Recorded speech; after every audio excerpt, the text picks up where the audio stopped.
At first glance, it sounds absurd. No castles, no knights, no kings.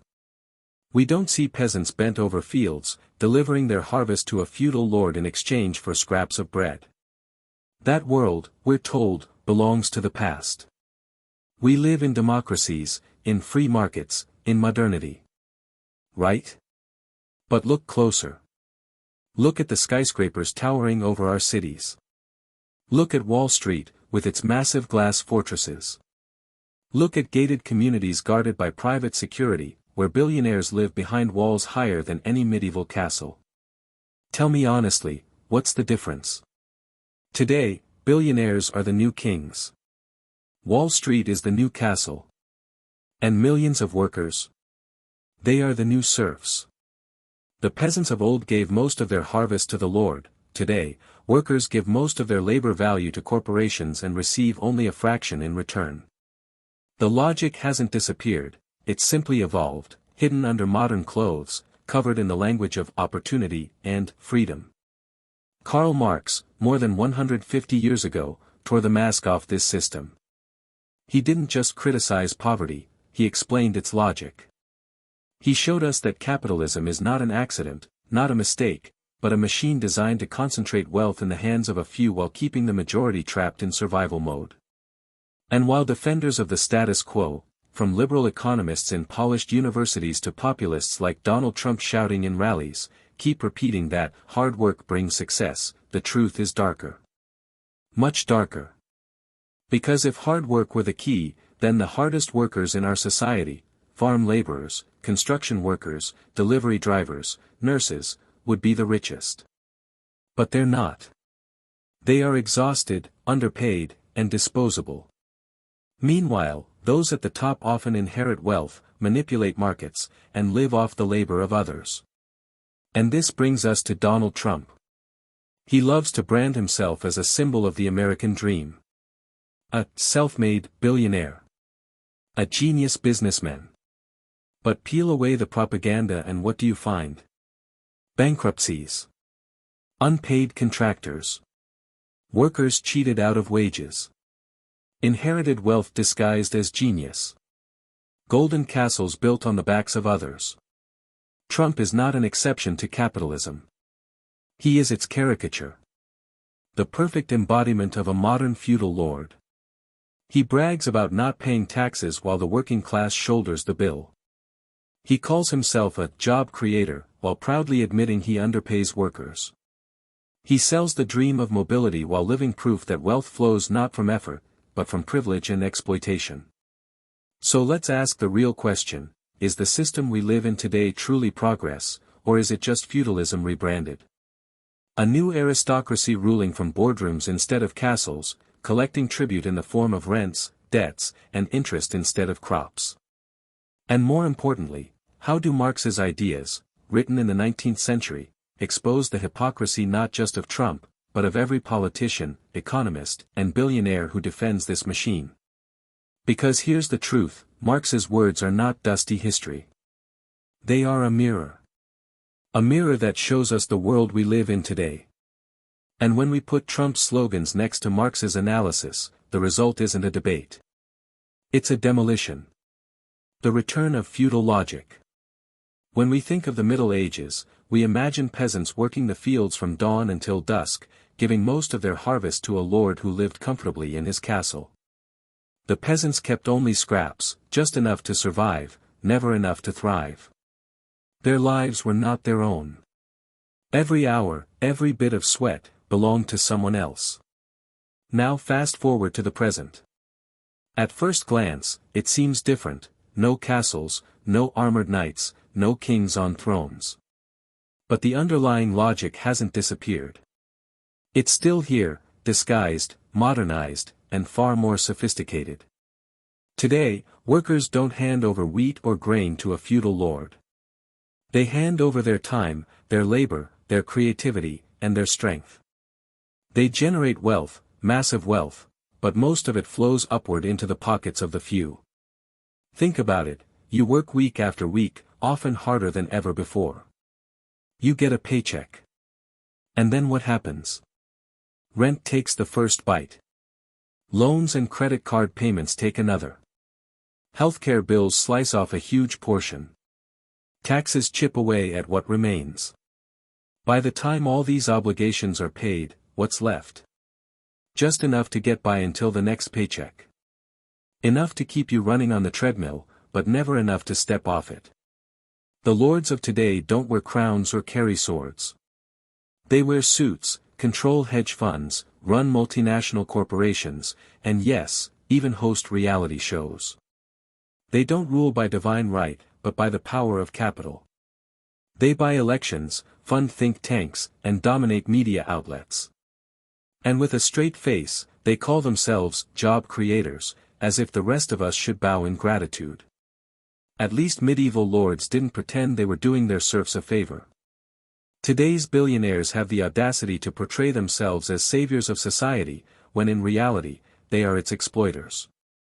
Marx's diagnosis. Karl Marx had a precise term for this theft of human labor: surplus value. It's one of the most important ideas in his work, and one of the easiest to understand once you strip away the economic jargon. Here's how it works: when you go to your job, you create value. Maybe you build a product, maybe you provide a service, maybe you produce knowledge or art. The total value of what you create is always higher than the wages you're paid. Why? Because if the capitalist gave you the full value, there would be no profit left. The difference, the unpaid portion of your work, is surplus value. That's what the owner pockets. That's the profit. It's legalized robbery. Disguised as a paycheck. Normalized as the way things are. And it happens every single day, across every industry, in every corner of the world. But Marx didn't stop there. He also explained why wages stay low, even when productivity soars. Capitalism, he said, depends on something called the Industrial Reserve Army, a permanent pool of unemployed or underemployed workers. This reserve is not an accident. It's not just bad luck or a glitch in the system. It's part of the design. Why does it exist? Simple. If you, as a worker, demand better pay, safer conditions, or shorter hours, the boss can point to the reserve army. You don't like it? Fine. You're out. I'll replace you with someone cheaper. The very existence of millions who are desperate for work is a weapon used to discipline those who are employed. And that brings us to the most powerful tool of modern capitalism: fear. The invisible whip. In feudal times, the whip was literal. Serfs were beaten, chained, and threatened into obedience.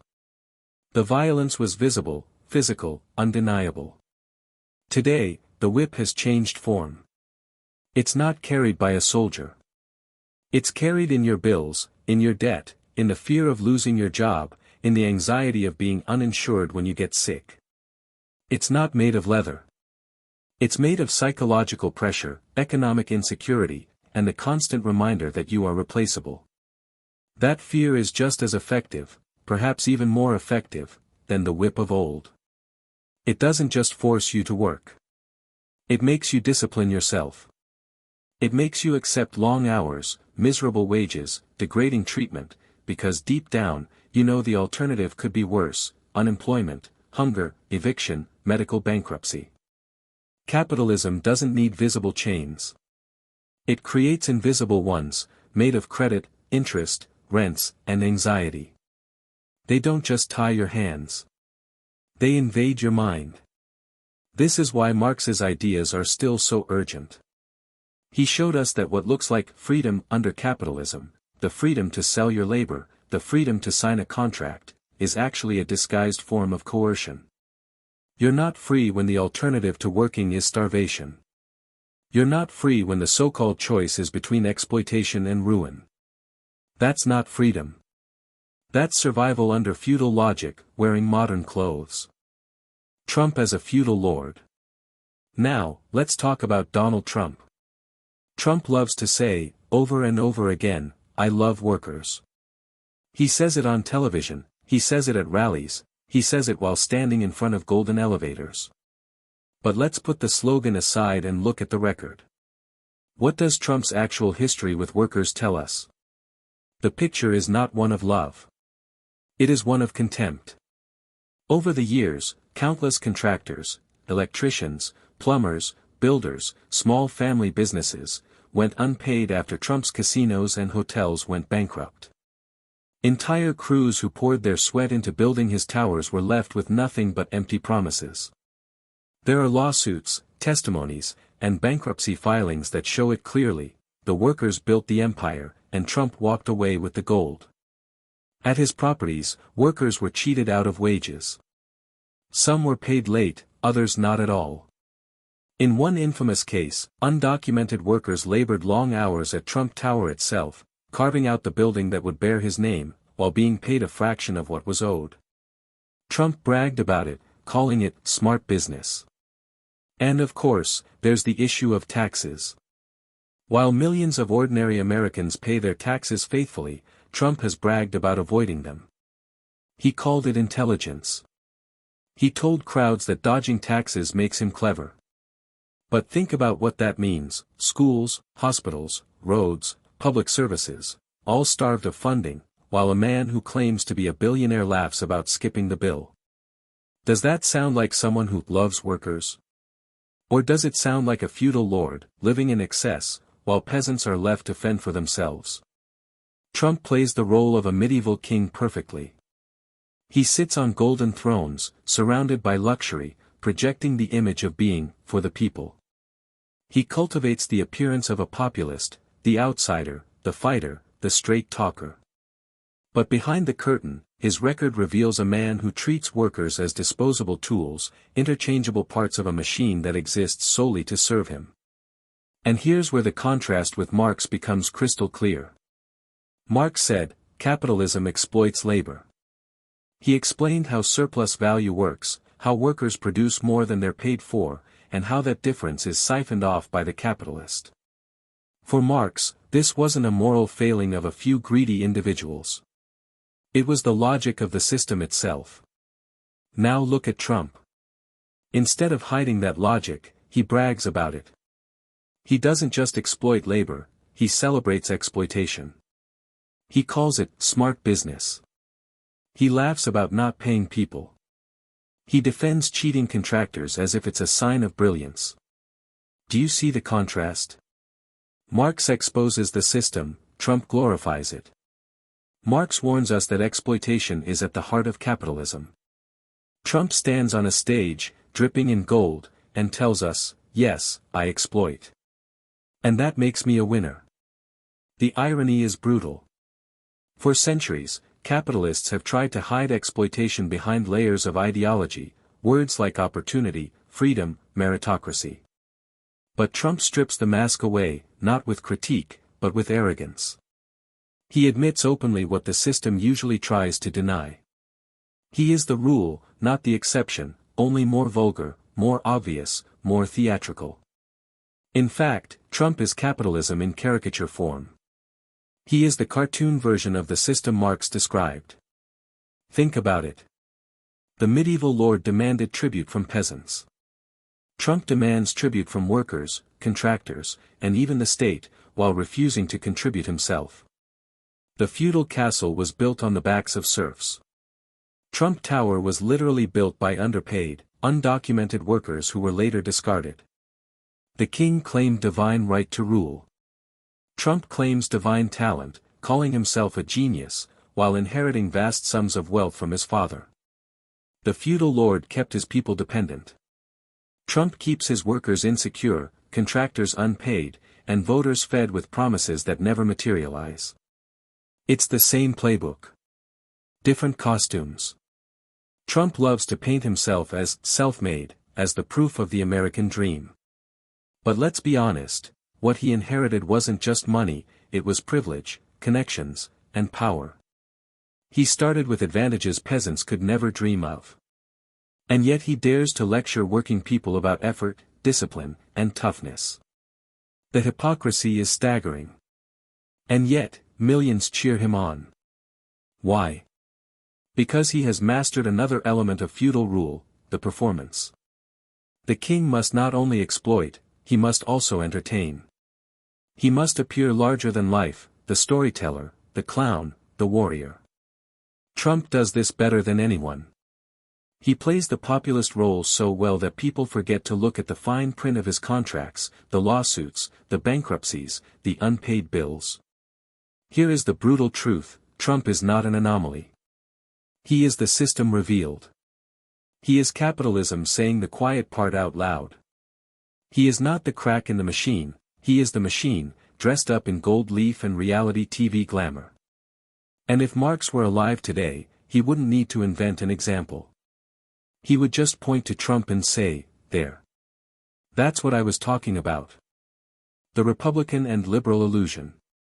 Here's the cruel trick of modern politics, the illusion of choice.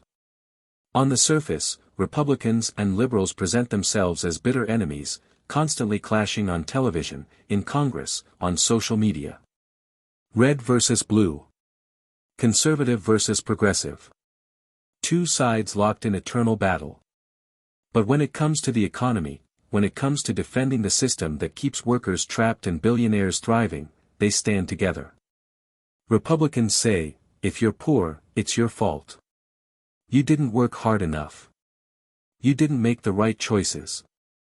It's a brutal message, an ideology of blame, turning poverty into a personal failure.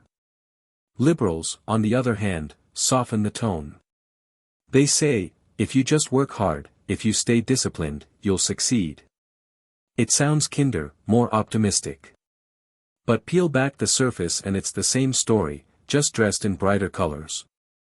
Both narratives tell you that the system works. Both insist the ladder of mobility is still there. Both hide the truth: the ladder is broken, the rungs are rotten, and it is guarded by those who never want you to climb. Think about it.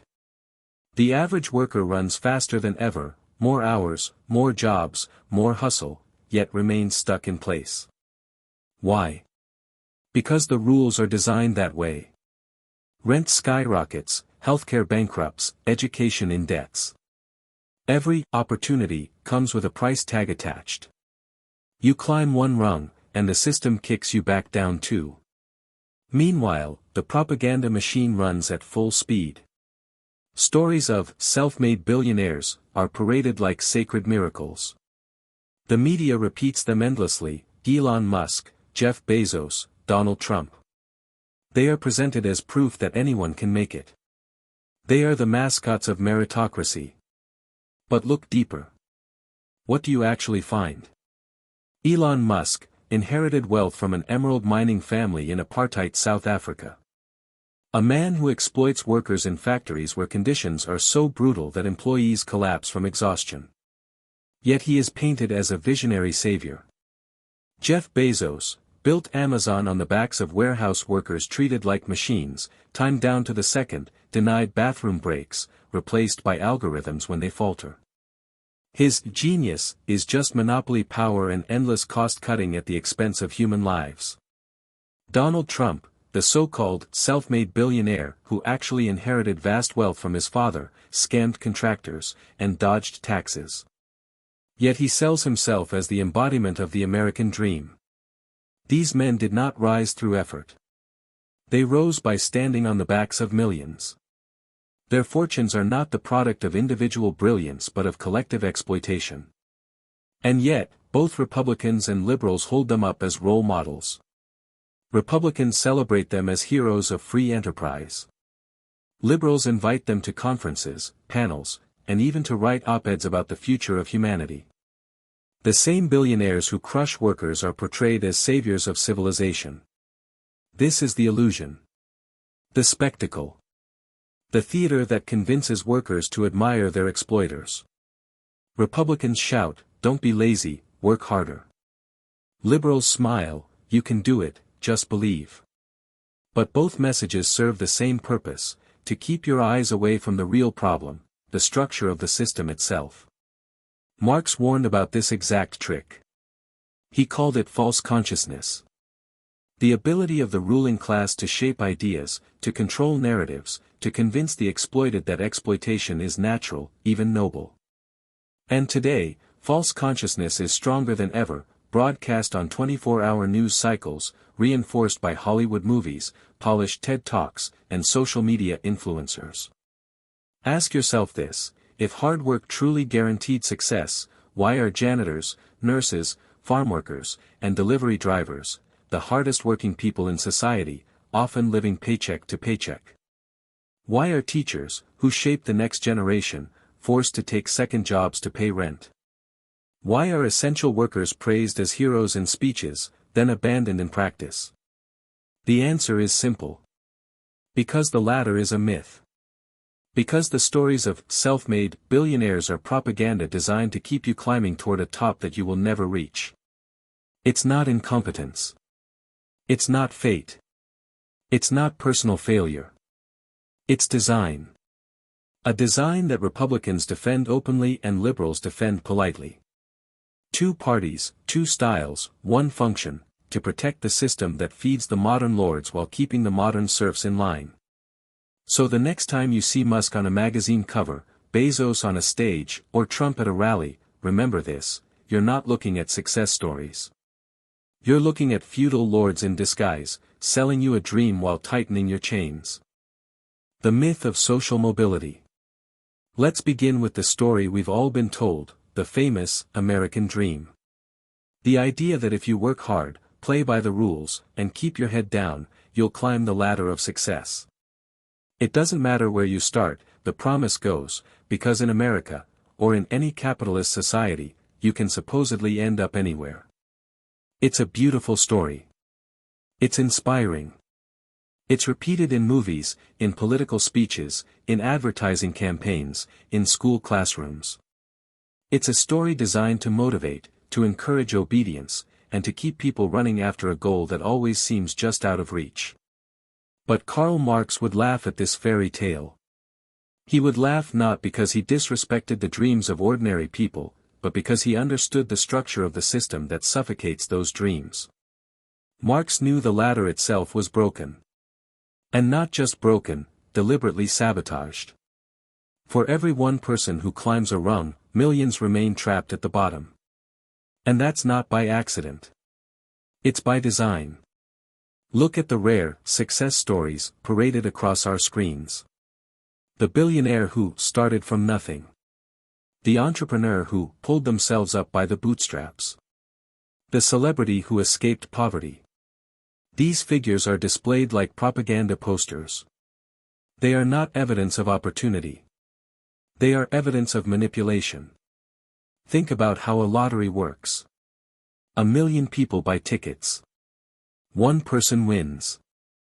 The system advertises the winner, plasters their face everywhere, and ignores the 999,999 losers. The illusion is created: it could be you. But the truth is, the system relies on the losers to function. That's exactly how the myth of social mobility works.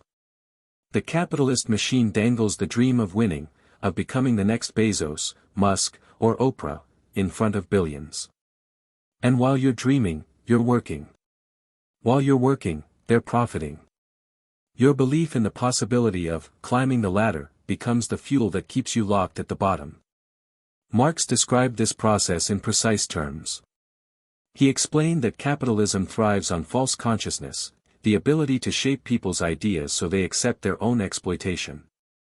The myth of mobility is the perfect example. It convinces you that your poverty is temporary, that your suffering is just a phase, that salvation is right around the corner, as long as you keep grinding, as long as you don't rebel. But look at the numbers. The majority of people remain exactly where they started. Children born in poor families overwhelmingly remain poor. In fact, in many developed countries today, upward mobility has declined sharply. The American dream, statistically, is less achievable now than it was 50 years ago. But the story hasn't disappeared. If anything, it has become louder. Why? Because the dream is not meant to be achieved. It's meant to be believed. This is why every billionaire is turned into a cultural icon. They are marketed not just as businesspeople, but as heroes, innovators, visionaries. Elon Musk isn't just a CEO, he's sold as a messiah of technology. Oprah isn't just a talk show host, she's presented as proof that anyone can make it. Trump isn't just a real estate heir, he's portrayed as the embodiment of the self-made man. Each one is a propaganda tool. Their lives are not the rule. They are the exception, and exceptions are precisely what make the rule invisible.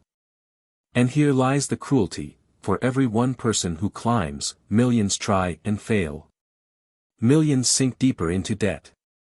Millions chase degrees that cost fortunes but deliver little stability. Millions work multiple jobs just to stay afloat, while believing they are one promotion, one opportunity, one lucky break away from the top. The ladder is not there to be climbed. It's there to keep you climbing. To keep you chasing. To keep you working harder, longer, more desperately. Because as long as you're moving, you're producing. And as long as you're producing, someone else is collecting. Marx would say, this is not freedom. This is bondage disguised as hope. Social mobility, as sold by capitalism, is not a system of opportunity. It is a lottery. A rigged lottery. And the house always wins. The myth doesn't liberate the poor. It pacifies them. It prevents them from recognizing the structure of their exploitation. So the next time you hear a politician say, anyone can make it if they try, remember this: it's not encouragement. It's control. It's not inspiration. It's manipulation. And while you're inspired, while you're grinding, while you're running up a ladder that was never built to hold you, the modern lords are sitting comfortably at the top, cashing in on your belief. That is the true function of the American dream under capitalism, not to free workers, but to keep them dreaming. The fear machine. Fear is the foundation of the modern system. Strip away the propaganda, the advertising slogans, the speeches about freedom and opportunity, and what you'll find at the core of capitalism is fear. Fear of losing your job. Fear of missing rent. Fear of drowning in medical bills. Fear of aging into poverty, of reaching retirement only to discover you cannot stop working. This constant fear doesn't just exist by accident, it is engineered. It is cultivated. It is the invisible chain that keeps workers obedient, docile, and too exhausted to rebel. Think about it. Why do millions accept long hours, miserable pay, humiliating treatment at work? It's not because they want to. It's because they're terrified of the alternative. Lose your job, and you could lose your home. Get sick, and you could lose your savings. Refuse overtime, and you could be replaced by someone more flexible. Fear is not just a feeling, it is a policy. And Trump? Trump has mastered the art of exploiting this fear. Every rally, every speech, every tweet is infused with warnings designed to paralyze the working class.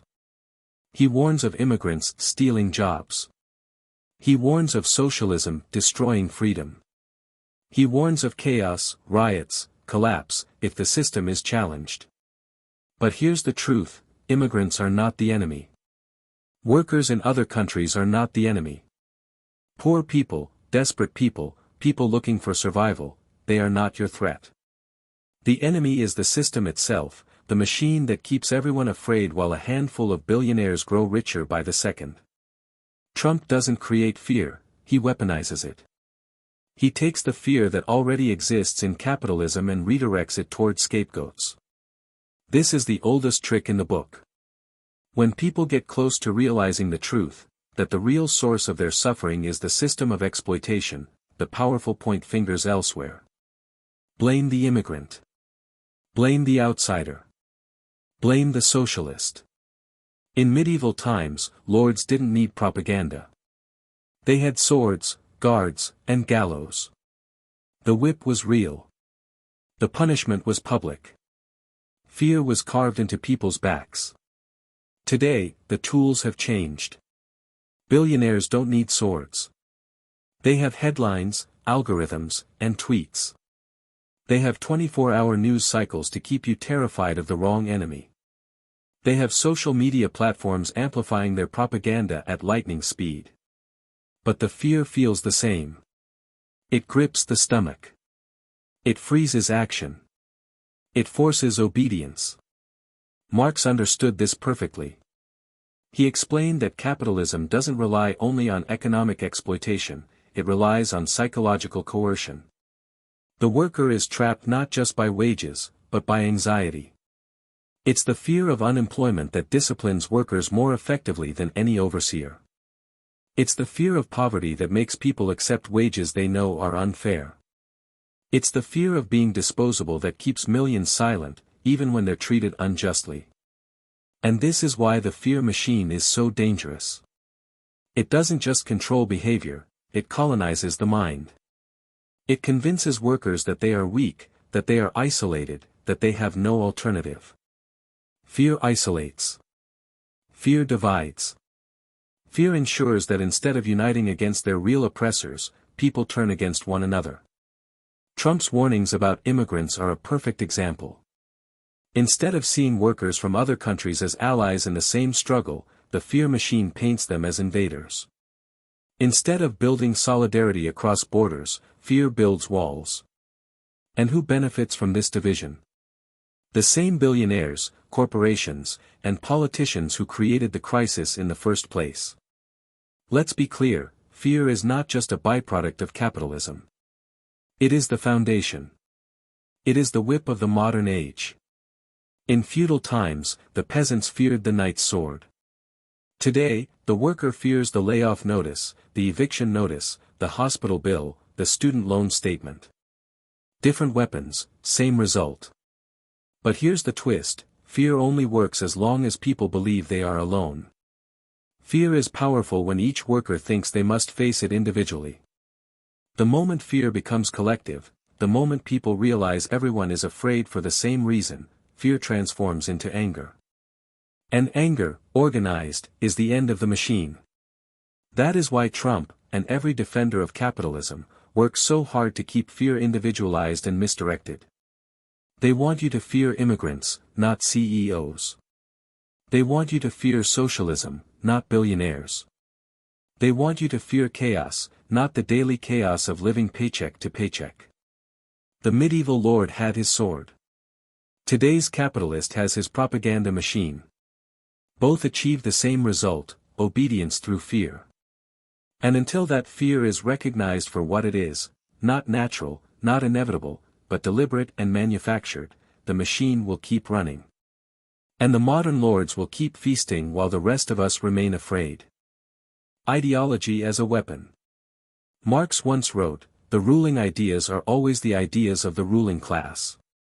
It sounds abstract at first, but look around you, it's everywhere. Turn on your TV. Scroll through your feed. Walk past a billboard. The message repeats like a drumbeat. Poor people are lazy. Rich people are geniuses. Success is individual. Failure is your fault. This is not truth. This is not reality. This is ideology, the carefully constructed story that keeps the system alive. Think about it. If people really believed that poverty was structural, that it was engineered into the system, the outrage would be uncontrollable. If workers really saw that their suffering was not a result of personal failure but the inevitable result of capitalist exploitation, the whole order would collapse. So what does the ruling class do? They redirect the blame. They convince the poor to blame themselves. It's the ultimate trick, chains you don't see are harder to break. In medieval times, priests told peasants to wait for heaven. Suffer now, obey now, and your reward will come in the afterlife. Entire generations lived and died in misery, believing their patience would one day be rewarded by divine justice. It was a lie, but it worked. Today, the priests wear suits and sit in television studios. The sermons are delivered through advertising, through Hollywood, through endless success stories pushed on social media. The new gospel is the American dream. The new heaven is success, wealth, making it. The promise is the same, suffer now, obey now, work hard now, and your reward will come. Someday. But that, someday, never arrives. The lottery of success is won by almost no one. The obedience, however, remains. This is why billionaires love to parade self-made stories. They hold up Elon Musk, Jeff Bezos, or even Donald Trump as proof that anyone can make it. But what they don't show is the inheritance, the tax breaks, the monopolies, the exploitation of millions of workers that actually built their empires. These aren't stories of individual genius. They're stories of structural privilege. Yet ideology makes them look like heroes. Instead of seeing them as parasites feeding on the labor of others, the system makes us admire them. We're taught to want to be like them, not to question why their wealth depends on our poverty. And what about failure? Ideology flips it upside down. Poverty isn't explained as the logical outcome of an unfair system. No. Poverty is painted as laziness. Struggling workers are told they didn't study enough, didn't save enough, didn't hustle hard enough. Meanwhile, the billionaires who inherit fortunes are praised as visionaries. The contradiction is grotesque, but the ideology is powerful enough to make it invisible. This ideological machine is everywhere.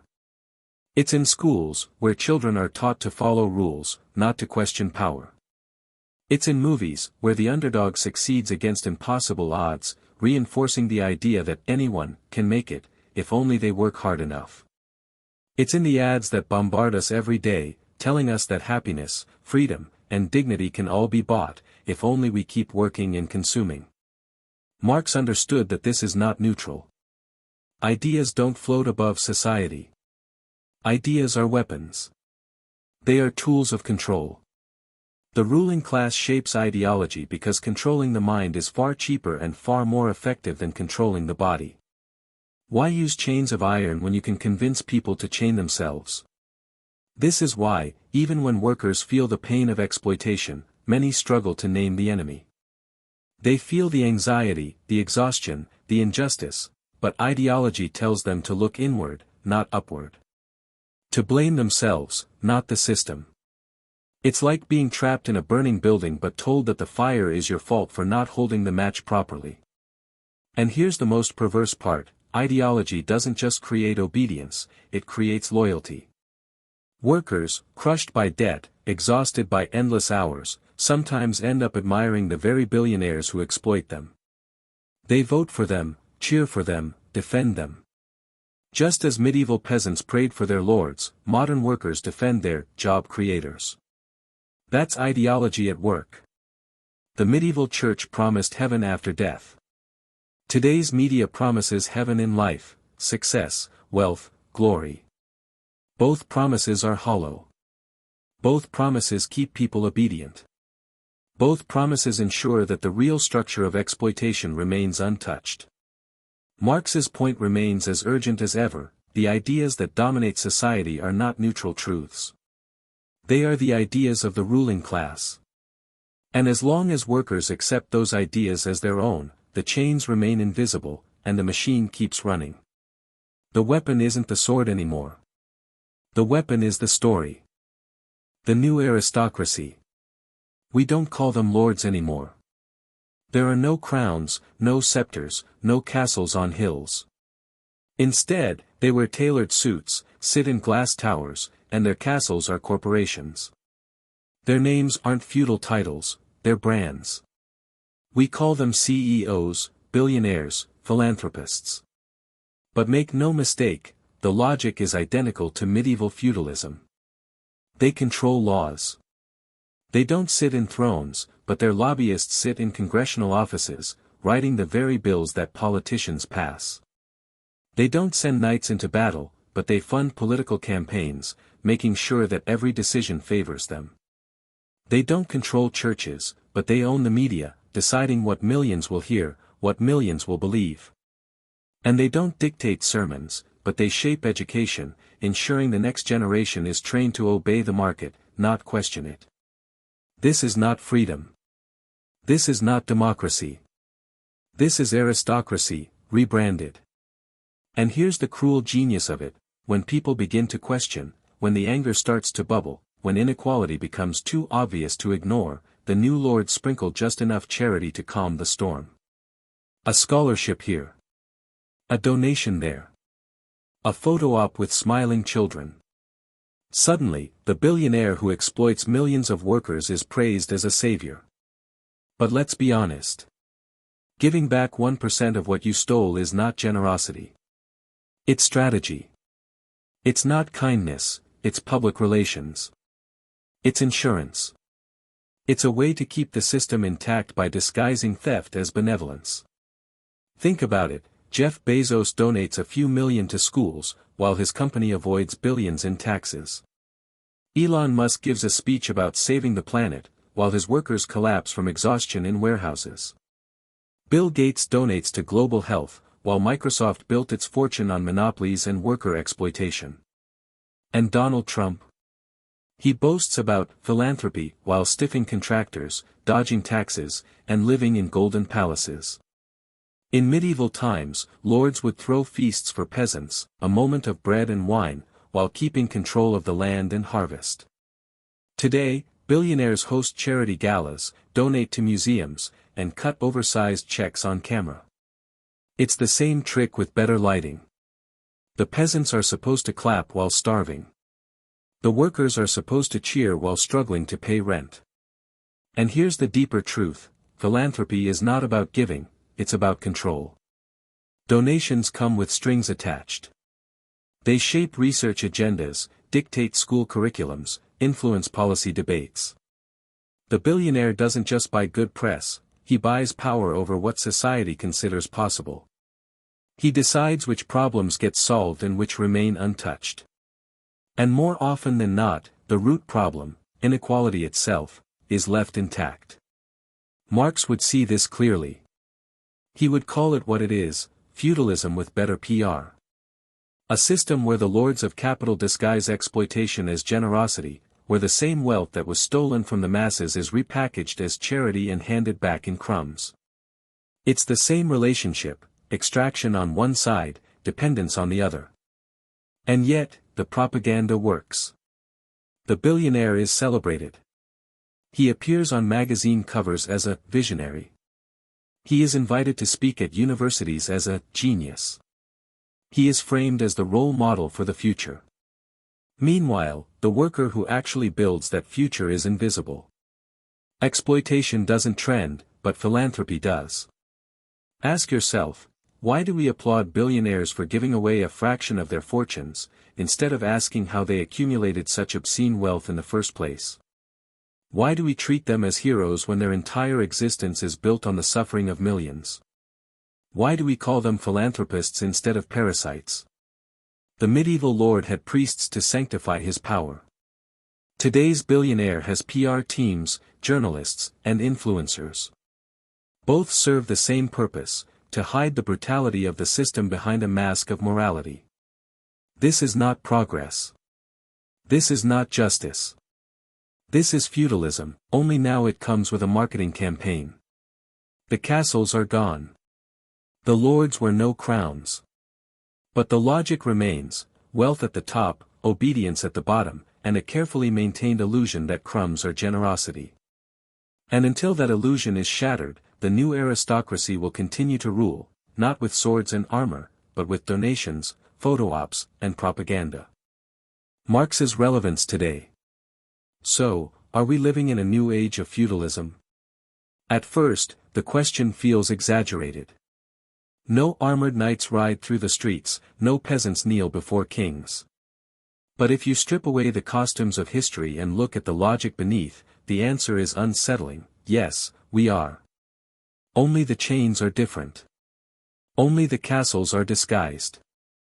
Only the lords have swapped crowns for corporate logos. Debt is the new chain. Think about it. In feudal times, the serf was bound to the land. He couldn't leave without permission. His life, his labor, his future, all tethered to the will of the Lord. Today, the modern worker may not be chained physically, but he is bound by mortgages, student loans, medical debt, and credit cards.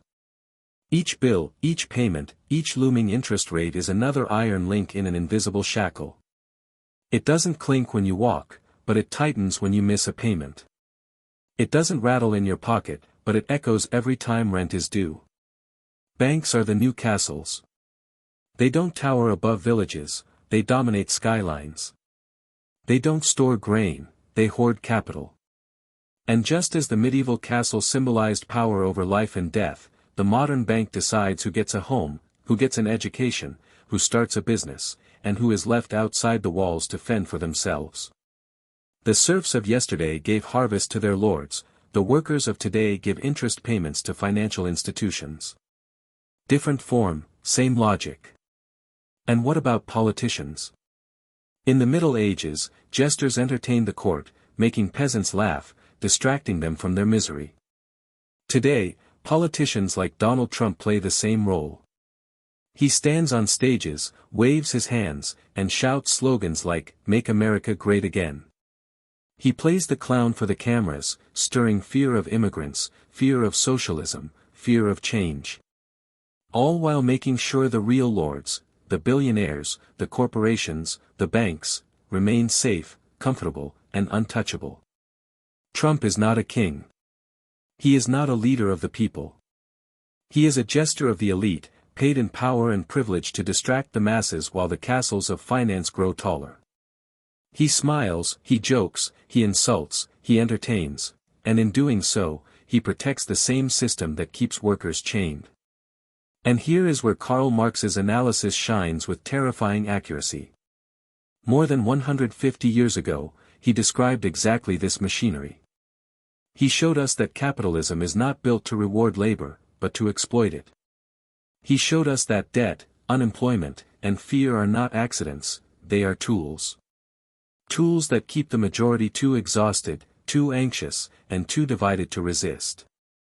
Every word Trump speaks about hard work, every time he brags about loving workers, confirms Marx's theory. Because behind the empty slogans, the truth is clear. Trump built his fortune by cheating workers, dodging taxes, and gaming a system designed to protect people like him. His life story is not a counterexample to Marx, it is Exhibit A.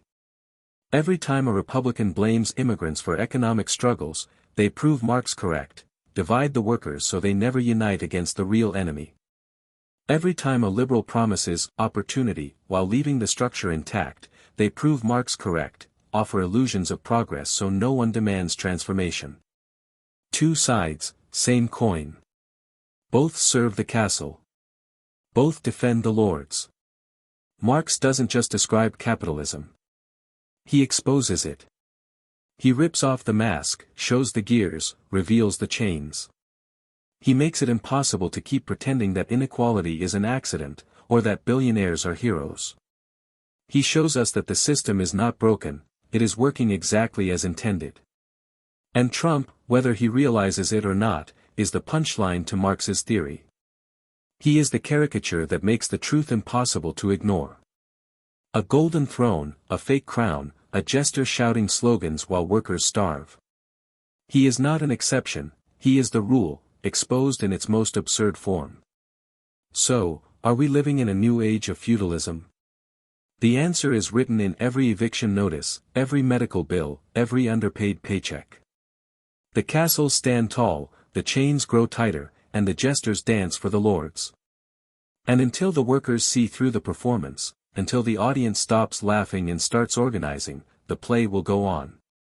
The feudal logic of capitalism will continue to dominate, unless we decide, collectively, to end the show. Conclusion.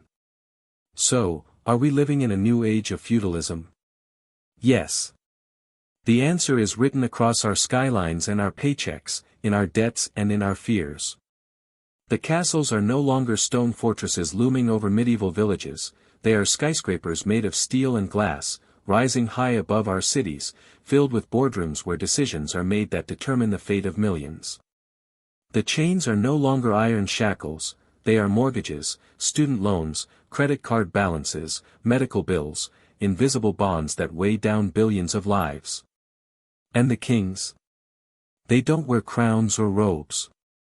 They sit in tailored suits, hidden behind corporate logos, managing empires of wealth while the rest of us struggle to survive.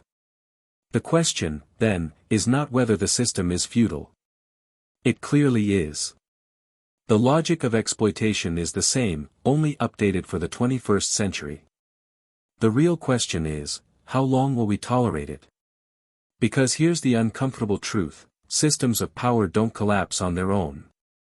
Feudalism didn't vanish because kings suddenly decided to be generous. It crumbled because people refused to live under its weight any longer.